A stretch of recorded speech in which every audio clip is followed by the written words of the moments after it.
آخر اپنے پہلے دوست جو اسلام آباد سے تشریف لائے ہیں میں گزارش کروں گا ملتمس ہوں عبداللہ ہارون سے کہ وہ تشریف لائیں اور اپنے خیالات کا اظہار کریں۔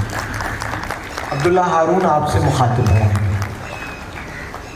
سلام صاحب صدر کی اجازت جناب،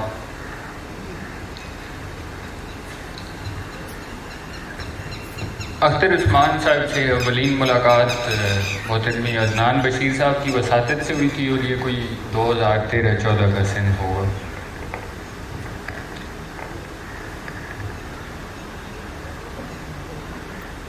یہاں تھوڑی سی وضاحت ضروری ہے کہ شاید اس پس منظر پہ بھی روشنی پڑے، اور میں اختر صاحب سے اپنے ذاتی تعلق کو چھپانا بھی شاید بددیانتی سمجھوں گا۔ ہاں، ایک چیز کا اعتراف ان سب چیزوں سے پہلے کہ تصویر اچھی آنے کے لیے ضروری ہے کہ کیمرہ بھی اچھا ہو، تو اگر اس میں کوئی کمی رہ جائے تو میں اس کے لیے پیش کی معذرت خواہاں۔ تو جس زمانے کی بات ہو رہی ہے یہ کوئی ایسا دور تھا کہ آدمیت اور ادبیت دونوں سے اس فقیر کا اعتبار اٹھ چکا تھا، مگر ایک شاندار شاعر اور اس سے بھی زیادہ مہربان استاد جناب یوسف حسن اور ان کے بعد اختر عثمان سے ملاقات نے دل میں دوبارہ ایک قندیل سی روشن کر دی، جس کے لیے میں ان کا ذاتی طور پر شکر گزار بھی ہوں۔ اختر صاحب کی شاعری کے بارے میں اس فقیر کا اولین تاثر یہ تھا کہ یہ شاعر محض شاعر نہیں ہے بلکہ اس نے شعر کو بسر کیا ہوا ہے۔ عموماً پہلے تاثر کی خامی یہ مشاہدے میں آئی ہے کہ وہ دوسرے اور بعد ازاں دیگر تاثرات کے ملبے میں کہیں دفن ہو جاتا ہے، مگر یہ تاثر بہت پائیدار نکلا، ابھی تک نہیں ٹوٹ سکا۔ اس بات کو تقریباً ایک دہائی بیت چکی ہے۔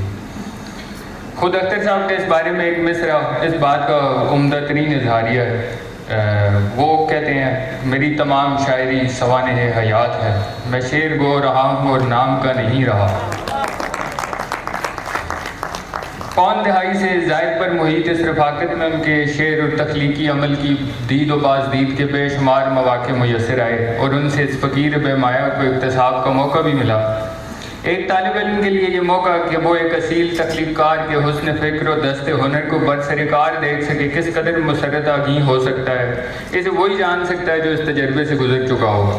خیر، آمدم برسر مطلب مقصود یہ بتانا تھا کہ اس مشاہدے کا حاصل یہ ہے کہ جو اختر نے خود اپنی تحریک شعر کے بارے کتاب کے انتصاب میں کہہ دیا ہے کہ انہیں شعور حیات نہیں تھا، مگر انہوں نے اپنے من کی آواز پر لبیک کہا اور شعر گوئی کو اپنے سخن کا پردہ کیا، اور وہی آخر ان کا فن ٹھہرا۔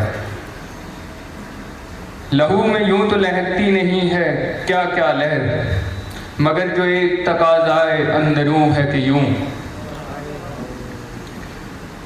ان کے اپنے مطابق ان کے تناظرات بھی مختلف ہیں اور تفہیم بھی، ہاں، مگر معروض وہی جہان آب و گل ہے جو میرا، آپ کا اور دیگر اربوں بندگان بے مایہ کا ہے، اور وہ اس میں طرفدار بھی ہیں، اس حد تک کہ قافلہ سالار کو مفاہمت کے درس پر کمان کا رخ اس کی طرف موڑ دینے کی دھمکی دیتے ہیں۔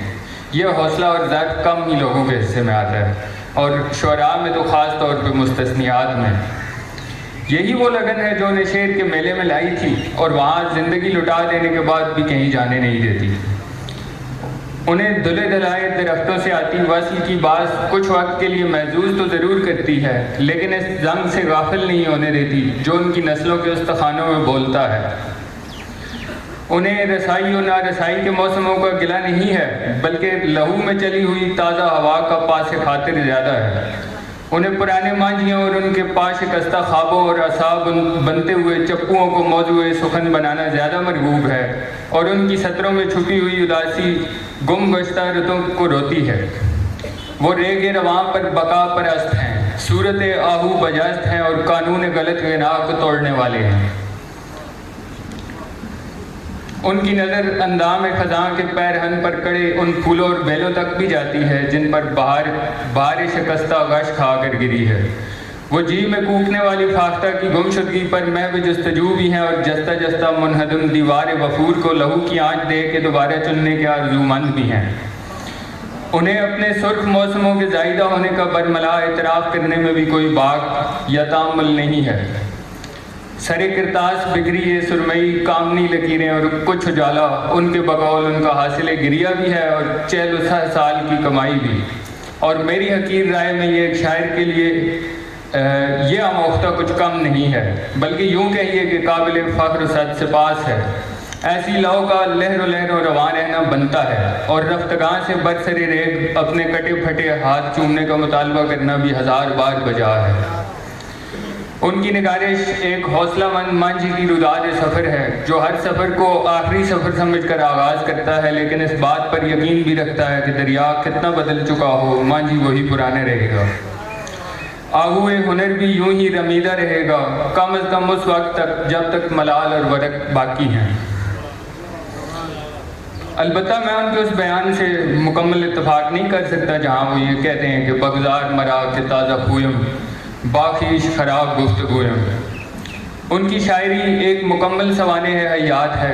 گائے اس میں لہراتے ہوئے پتوں میں سے کوئی کلکارتا ہے جسے انہوں نے ماہ 2 ہفتہ کی قلمرو کے مخملی سبزے میں اور گل پوش درختوں سے ادھر دیکھا تھا اور وہ ان کی دنیا کو روشن کرنے گرچہ بہت مختصر عرصے کے لیے صحیح آیا تھا اور دودھ زدہ تاریک تاکچے اور ماتمی ہوا کے بین چھوڑ کر خود خیمہ خواب کی طرف لوٹ گیا جہاں سے اس کے خندان لب و رخسار اب انہیں بھی بلاتے ہیں.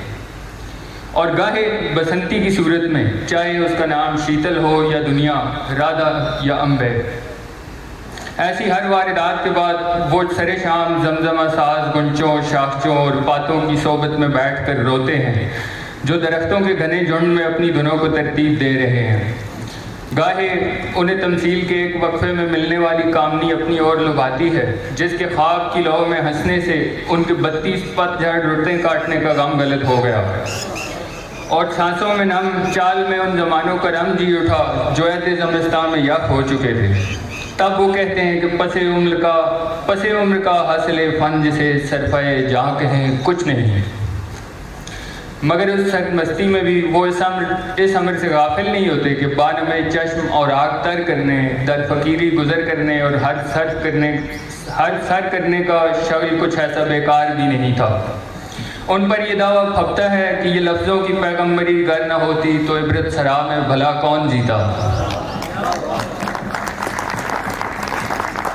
اسی طرح کہیں انہیں حضرت نقوی جیسے یوگ پات نہائے اور جھل جھل جیتے مگر کچے رنگوں والے دوستوں کی یاد آ گھیرتی ہے جو بکواسی بھی تھے اور سچے بھی. پھر اچانک وہ شش جہت کی کھوج میں سرگرداں ہوتے ہیں اور ایتھنز کی گلیوں میں یوریکا کے نعرے بلند کرتے ارشمیدس کی یاد دلاتے ہیں جو اپنی دریافت کی جھونک میں اپالو کے رتھ سے لٹک کر 20ویں صدی کے ایک شہر بے چہرہ میں آ گرا ہوا اور کشادہ شاہراہوں اور بسیط گھیر والے مکانات کو بلند و بالا عمارات کے جلوں میں کھڑا دیکھ کر اپنے نعرے کو فراموش کر بیٹھا ہو اور لمحہ نو عظیم تر ہے کہ آوازیں بلند کرنے لگے.